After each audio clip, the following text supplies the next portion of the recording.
This woman pulls out a bottle of sleeping pills and crushes them into tiny pieces, dropping them into a baby bottle to dissolve. She then scoops in formula powder crawling with ants, stirring the mixture vigorously.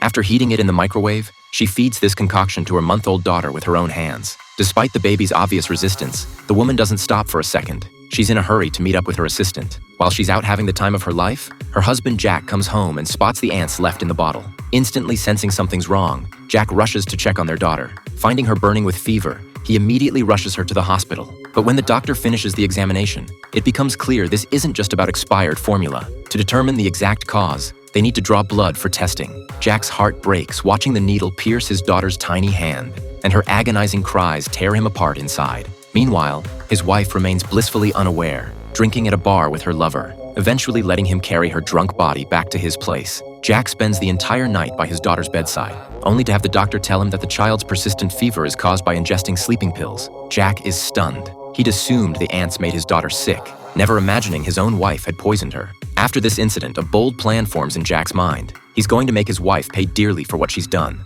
Jack used to be a bank manager but lost his job during the economic crisis, becoming a stay-at-home dad who devoted himself entirely to his family. Every day, besides grocery shopping and cooking, he pounds the pavement looking for work. His only escape is browsing romance novels at a used bookstore. One day, while the woman and her young assistant are having their affair at the office, Jack arrives to pick up his wife. Walking in, he notices her barefoot while they awkwardly pretend to be going over work. Their embarrassed expressions immediately raise his suspicions. On the drive home, his wife suddenly announces she needs to meet a client and won't be home for dinner. With no choice, Jack heads home alone, while she actually goes straight to her assistant's apartment. The next day, Jack notices an unfamiliar key on his wife's keychain. Following various clues, he deduces the assistant's address. When he slides the key into the lock, it opens with a satisfying click. Back home, he can't shake his turmoil, but with their daughter still so young, he doesn't want her growing up without a mother. That evening, he sits silently on the couch, and his wife, noticing his mood, tries to comfort him, completely unaware that Jack has already discovered her secret. The next day, she dolls herself up again,